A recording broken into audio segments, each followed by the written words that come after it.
Hello and welcome to the show. This week's FailRace versus the community, we were going racing with A-Class Australian cars.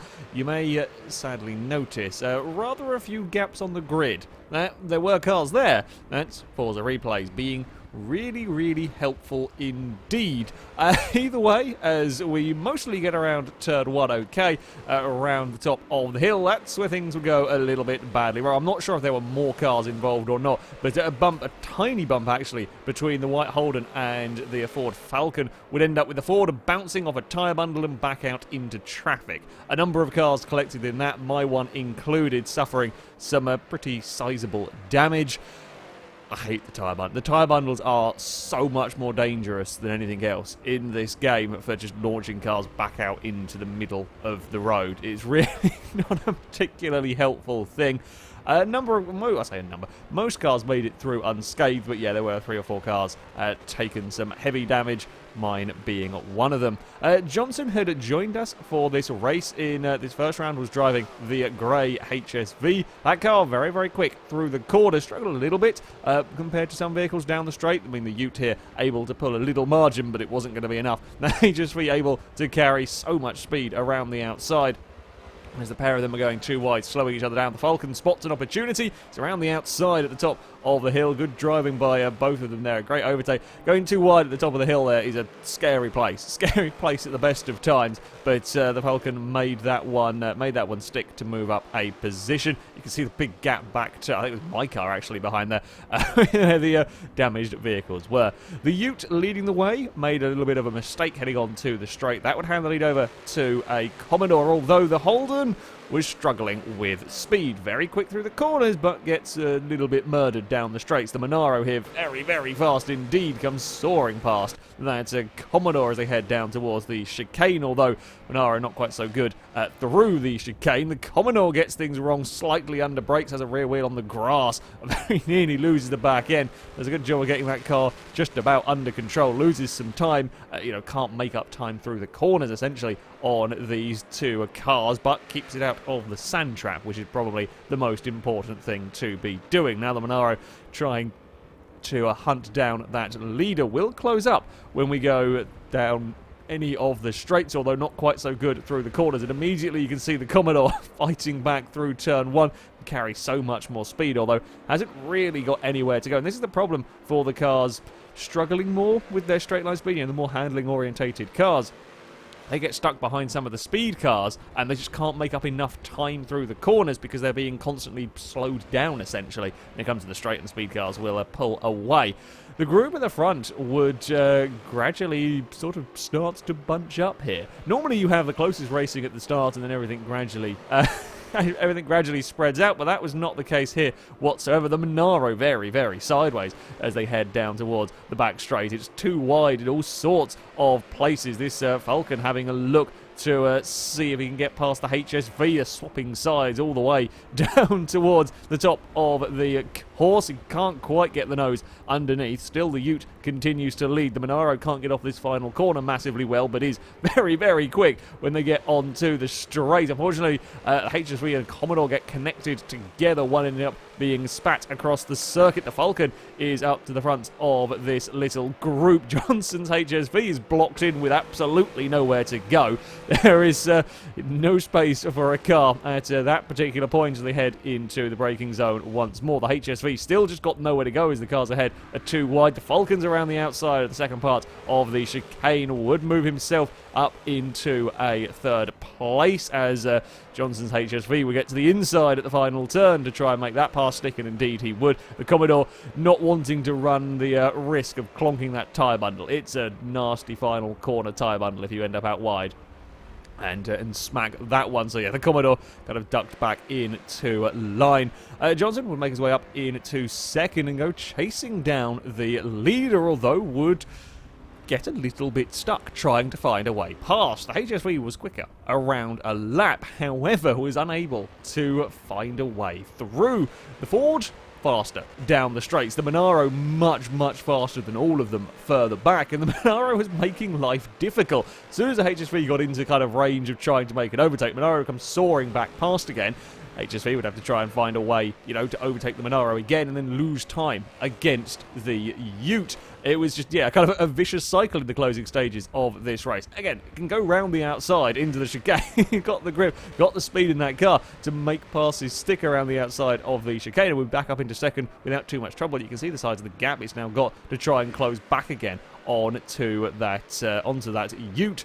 And try as he might, HSV was not going to be able to get past the Fords. In fact, the Monaro gave him, again, more grief down that back straight. Monaro not quite able to get close enough to retake second place, really. But that means it would be victory for the Ute.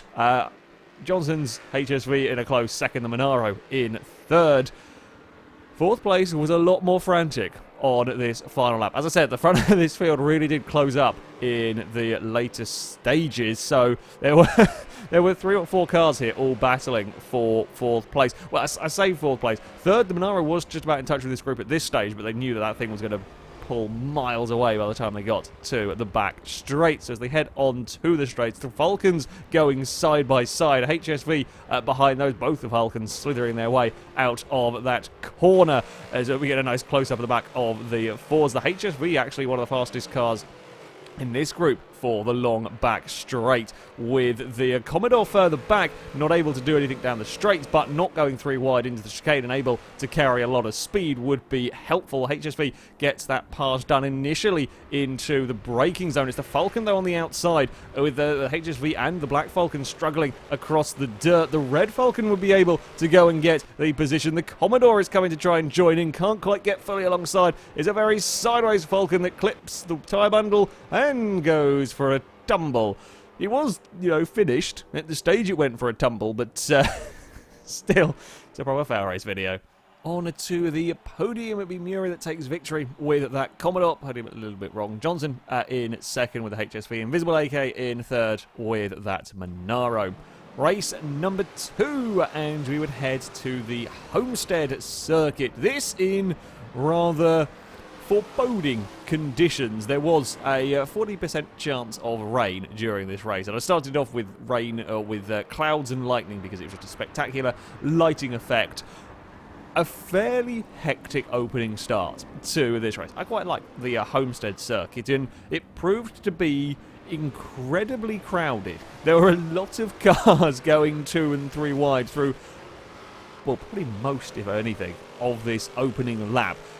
And on the most part, pretty cleanly as well. Cars were able to fit through all of these corners, 2 and 3 wide. I had a better start this time. I didn't get immediately broken. We just about to see my my Falcon around the outside of somebody in the background. Things did start calming down as we go a little bit further into this opening lap, up towards the hairpin, where again could get going 3 wide. The gold Falcon here trying to sneak past on the inside. It's a little bit of a tight line through all of that. You can struggle to get speed out of the corner on such a narrow line, although it did work out okay for the Ford in this particular instance as it goes flying after a HSV, the very, very fast left-hander. It looks at getting the nose up the inside. I think it was just about alongside as they head into the final corners, but still it's not quite far enough to get that move completed. The HSV would hold the position. Unfortunately, my first lap woes would continue. A laggy car would bump a few of us off the circuit,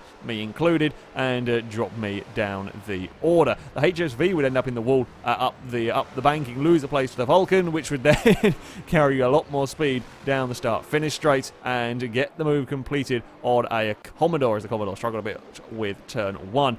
As I said, my luck was not great so far this evening, but my car was at least still fully functioning, so it's going to be soldiering on, trying to recover some positions. Again, lap 2, and it was still very, very crowded around here. Trying to find a way past anybody was proving to be a little bit difficult. I was late on the brakes, looking for a way around the outside of a 3 wide situation, which isn't the easiest of things to make work. I ran out of road in the end, out wide. Monaro sliding. The HSV gets past. HSV, though, not quite got the acceleration down towards the hairpin, as we're still going 2 and 3 wide down here. Monaro's got a wheel on the grass, can't get stopped. Easy mistake to make around a circuit such as this one. The Commodore, and I'm not even quite sure what the other car was, that managed to bump one another with the green car going a bit sideways. I somehow came out of all of that with a couple of positions, amazingly. However, despite such a busy start, such a hectic start, it was not long whatsoever until this race then kind of spread out. A lot of cars left circulating on their own.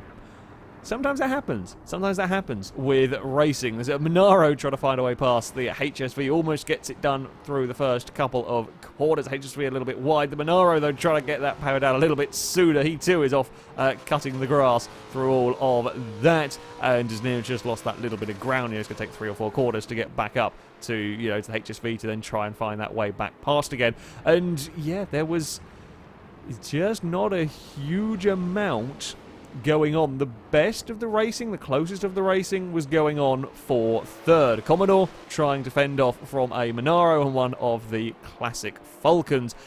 A lot of other cars. I mean, I was in, I think, 6th place. It was behind this group by this stage, and there was, I was just not seeing anything. The cars behind was just stuck in no man's land.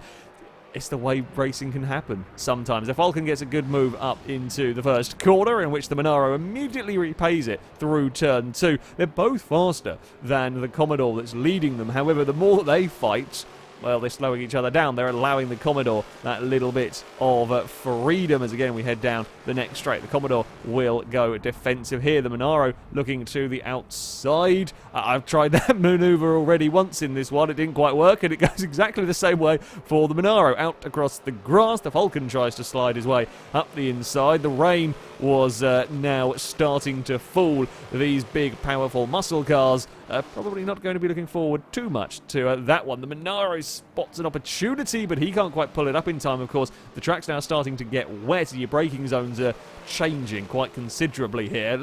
I don't think it was particularly ambitious from the Monaro. I just don't think they quite realised how much the track was getting was changing, if you like. And yeah, in the end, not quite able to get that move done on the Commodore. The Falcon has now got his chance to try and squeeze up the inside. The Monaro still got a wheel on the grass as they head into the final chicane. It's a great move by the Falcon. Again, spots that opportunity to get the pass complete, although a big slide from the Ford on to the banking as they continue to go side by side. The Ford just got the speed and has got the line into turn 1. Would get the pass completed, just sliding up in front of that Holden. At the front, it was a fairly straightforward time for Johnson. Started on pole and had a little bit of company for a couple of laps, but gradually pulled away from second place. The rain came, and that certainly didn't help the second place car.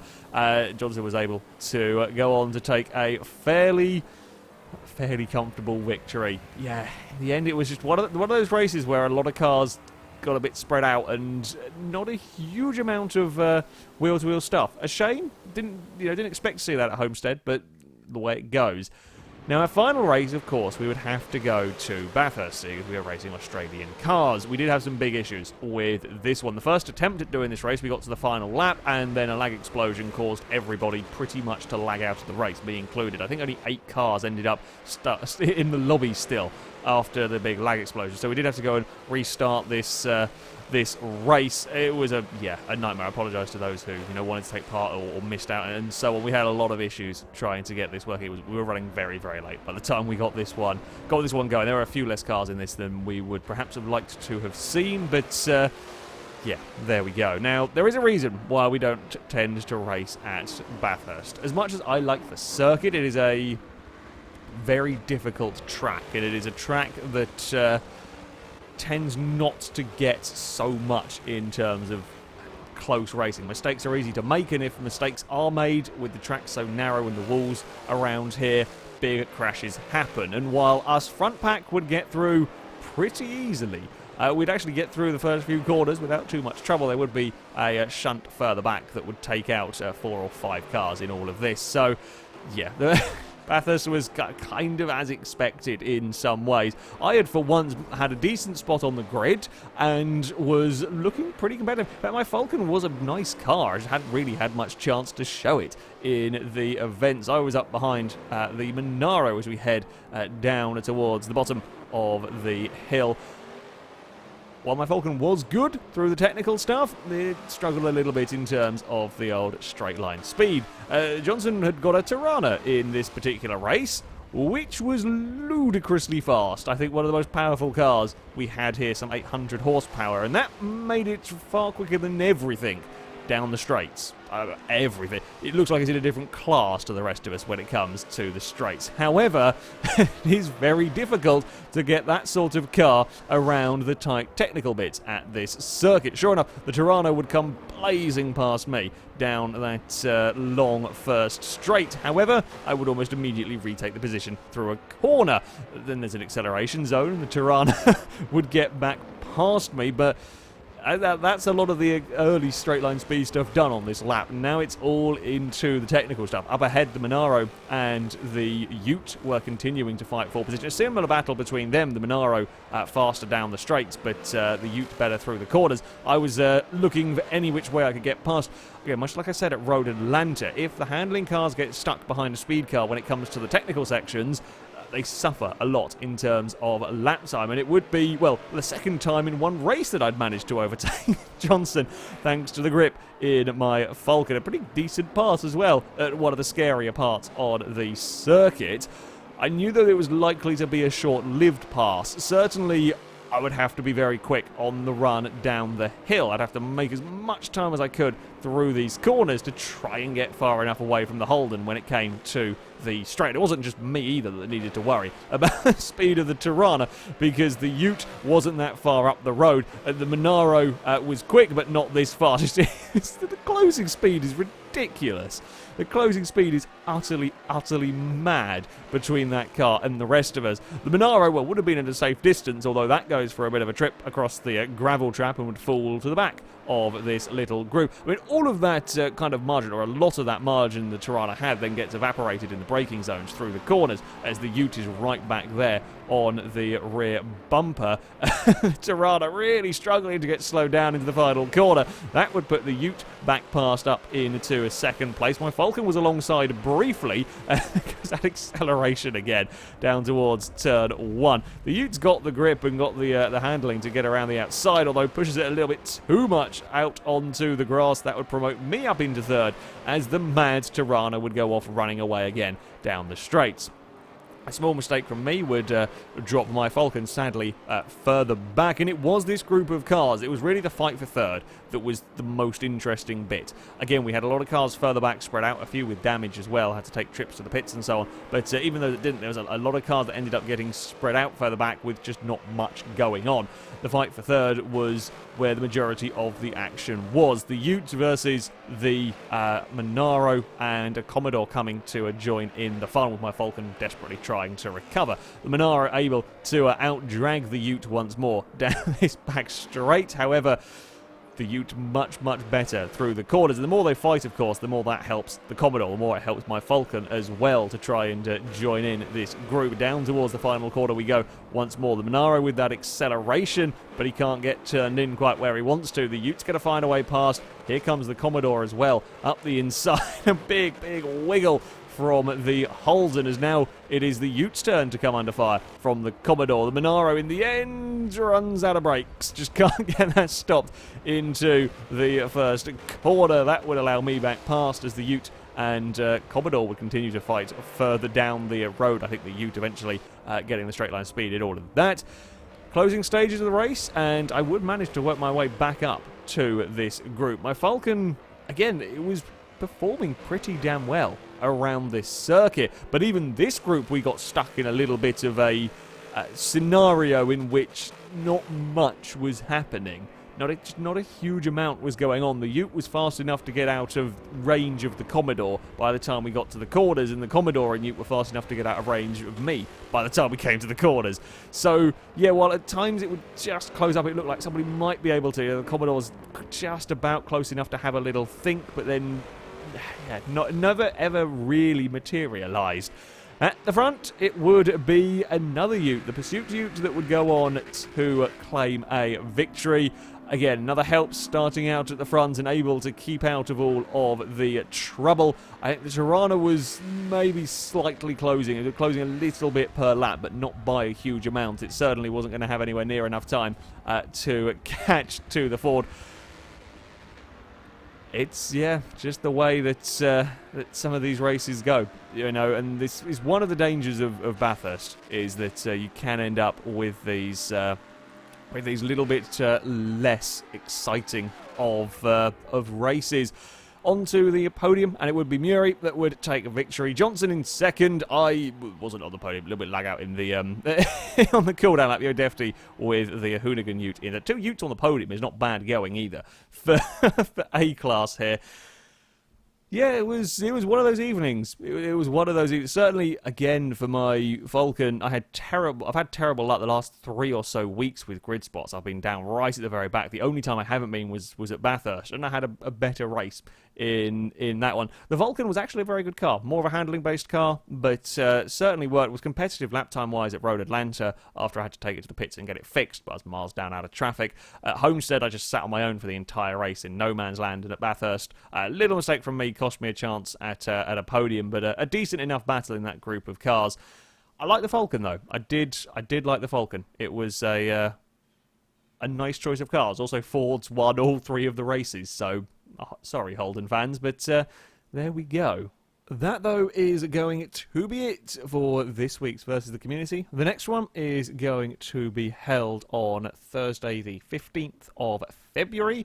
We're going to go racing with C-Class cars from the Hot Rod Revival category. We're not building them to whatever the homologation spec is for that category. We're building them to C-Class, but the cars have to be from that category. So, some big American boats. Should be quite interesting, though. Should be... Hopefully we'll get plenty of close racing with that. If you want to sign up and take part, then you can via our forums. There'll be a link in the description. Find the FailRace versus the community section, and you can sign up in there. However, that's going to be it from me. Thank you very much for watching, and until next time, goodbye.